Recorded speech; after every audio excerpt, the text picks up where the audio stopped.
بص عارفك كنت قاعد مستني ريال مدريد يخسر، اقسم بالله انت كنت قاعد مستني ريال مدريد يكون خارج البطوله.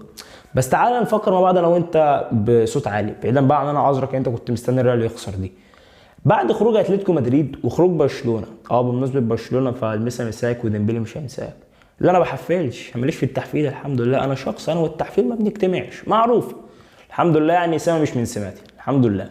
بعيدا بقى كل ده ما علينا، خلينا نتكلم على ايه، عن والريال كان خرج بعد خروج برشلونه واتلتيكو، فهيبه اسبانيا هتروح فين يا جدعان؟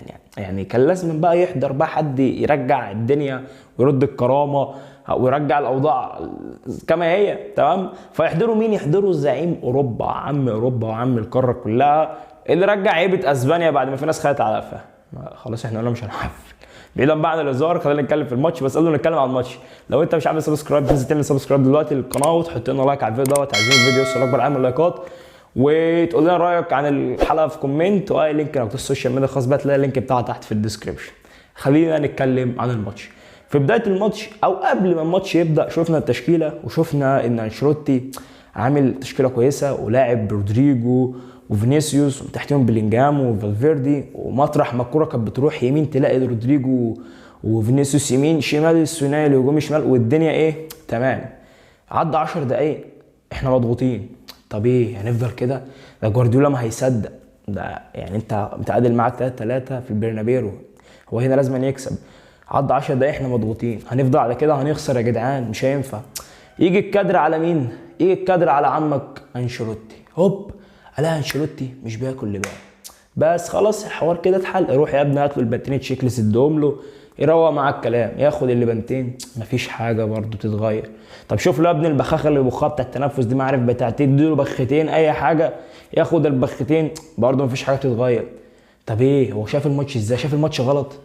كنت طلع بالعكس، طلع انشيلوتي هو اللي فاهم صح وشايف الدنيا كلها صح، وهو قال لك في المؤتمر الصحفي، قال لك انت عشان تكسب السيتي لازم تدافع، اما بقى اللي عايز متعه ومتعه كوره وبتاع فيروح يتجوز. هو ده كلامه، ماليش دعوه، انا مالي تتجوز يا عم، انا مال انا اتجوز براحتك ماليش فيه، ما علينا. فهو كان كلامه كده صح، انا نازل قدام السيتي ادافع، مد الكره لجوارديولا، اعمل بالكره ما بدالك، اعمل في الكره اللي انت عايزه، بس في الاخر انا هخطف منك الماتش. جه رودريجو جاب جول من عرضيه من فالفيردي، جاب جول بعد ما الكره اصلا اتصدت، بس انا ساعتها قلبي وقع لما الكره زي دي ضاعت، قلت الماتش هيضيع مننا، بس الحمد لله الكره بعد كده ردت له وجابها. فخلاص الدنيا بقت مع الريال. في بقى هنشوف ايه طبعا بعد ما يكون الريال متقدم 1 في ملعب الاتحاد، هنشوف ضغط مكثف من جوارديولا، وده اللي حصل. احنا بقيه الماتش انا شايف ان احنا ما بنعملش حاجه، اللي احنا قاعدين في نص ملعبنا، او كمان مش نص ملعبنا، احنا قاعدين في الثلث الاخير من ملعبنا. جوارديولا متحكم في الدنيا كلها وزنق اللعيبه في منطقه 18، كرات من اليمين كرات من الشمال، تصويبات على الجول، حتى كره دي بروين وكذا كوره، وكره هالاند اللي جت في العارضه. فالماتش متكهرب، انا خايف اتخطف جول ممكن يجي فيها جول تاني، فانا مش عارف اعمل ايه. وجوارديولا ما هيصدق، جوارديولا انت لو قلت له على هجوم انت لاعب 120 دقيقه وبيهاجمك فيهم، هو لو عليه هاجم 200 دقيقه هو ما عندوش مانع، بس انت اديله وقت هو مش هيقول لك لا. فجوارديولا يقعد يفكر انا عايز اتعادل هعمل ايه؟ يعني الريال كله راجع ورا وانا مش عارف اخترق من العمق ولا من الاطراف، فانا هدور على حل واحد. ابص في تشكيله انشيلوتي الاقي ان كارفاخال خلاص بيلعب شوط ونص على جريليتش فمستنزف بدنيا، فانا اعمل ايه؟ ابص بره على الورق عندي الاقي ان انا عندي واحد بره زي دوكو لسه الباور بتاعه تمام ونازل من على الدكه طاز زي ما بيقولوا، فانا انزله مكان جريليتش، فاروح ساحب جريليتش ومنزل دوكو. فاصبح نزول دوكو دوت نقطه تحول للسيتي. يعني دوكو كان خارب الدنيا، دوكو كان كل شويه على كارفاخال يعدي منه سرعات، مجهود بدني وبتاع عامله كارفاخال سرعات، او ياخد الكره ويدخل ال 18 كذا كوره بام بام بام بام، راح في كوره جت لعبها راح جاي روديجير اللي كان عامل ماتش للتاريخ، نعم الغلطتين اللي عملها اذا كان اللي هو بيطلع الكوره ديت رجعت لدي بروين، دي بروين جابها جون، كان المفروض يطلعها في الكورنر بس يعني ما علينا. والكوره برده اللي كانت في نهايه الشوط الاول من الوقت الاضافي اللي شالها لفوق دي، بس برده عمل ماتش كويس الصراحه، فما ينفعش نظلمه على كورتين زي دول، والحمد لله احنا كسبنا يعني الحمد لله.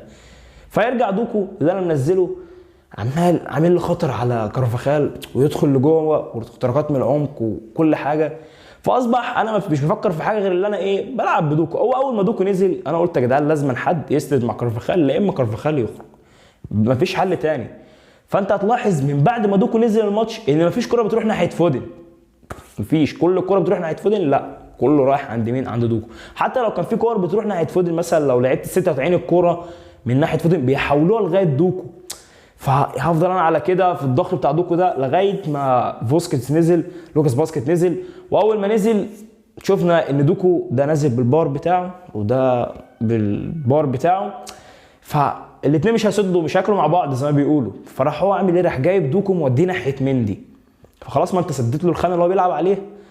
بس في الاول في الاخر كل حاجه لازم تدرس زي ما كان عامل انشيلوتي بصراحه قبل الماتش انا كنت ممكن اقول لك على انشيلوتي كل حاجه انت تخطر على بالك وتمزجك، بس بعد الماتش عرفت ان دماغ انشيلوتي في حته ثانيه. يفضل ماشي الماتش ضغط من جوارديولا وتراجع من انشيلوتي لغايه ما بنوصل للاكسترا تايم. وبعد وصلنا للاكسترا تايم بعد المجهود اللي اتبذل ومش شايفين خالص فينيسيوس اللي النهارده ما كانش في حالته تماما، مش ده فينيسيوس خالص. في كذا كوره كان فينيسيوس قادر يخلصها، الكوره اللي كان رايح زي هي انفراد ومع كال والكر بيجري وراك، انت المفروض تنقلها على الناحيه الثانيه. كان باين جاي ابراهيم دياز خلاص جون وقتلت الماتش. كان في كذا لاعب مش في حالته، على الرغم ان كان في ناس في التوب فورم بتاعهم، من ضمن الامثال روديجير وكامافينجا وفالفيردي اللي خد مان اوف ذا ماتش. فالفيردي كان عامل ماتش يعني للنسيان زي ما بيقولوا، والله العظيم كان عامل ماتش خيالي. وكامافينجا اللي كان مأدي ادوار دفاعيه وبيصعد شويه مع ميندي وشويه ليه ممكن يروح يصعد مع كارفاخال. فالناس كانت عامله ادوار يعني عامله اللي عليها بالزياده، يعني ما كانش حد باخل بنط عرق في ارض الملعب بصراحه. وبرده لونين اللي كان عمل ماتش وبالذات ضربات الجزاء، وان هو سد ضربه جزاء من كوفازيتش وصد ضربه جزاء من قلت اسمه كوفازيتش مش فاكر اسمه ايه والله ما فاكر، صد ضربه جزاء من برناردو بانكوفيتش على ما اعتقد يعني، بس حتى ديت لف الدماغ. فهو صدر ضربتين جزاء وتوقعات ضربات الجزاء، وهو ممكن يكون من اكبر الاسباب اللي كسبتك الماتش بكذا كره هو شالها.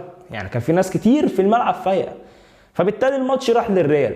بس الريال ما كسبش عشان خاطر الريال كان بيلعب حلو، هو الريال كان منال ب 60 نيله. يعني انا بقولها لك اهو بصريح العباره، الريال ما جاش الماتش وكنا مزنوقين. بس زي ما قال لك انشيلوتي في المؤتمر الصحفي، اللي عايز يتمتع يروح يتجوز، احنا جايين نكسب. وفعلا لو حد جه سالك قال لك يا عم هو الماتش بتاع السيتي والريال فاكره؟ هتقول له اه فاكره.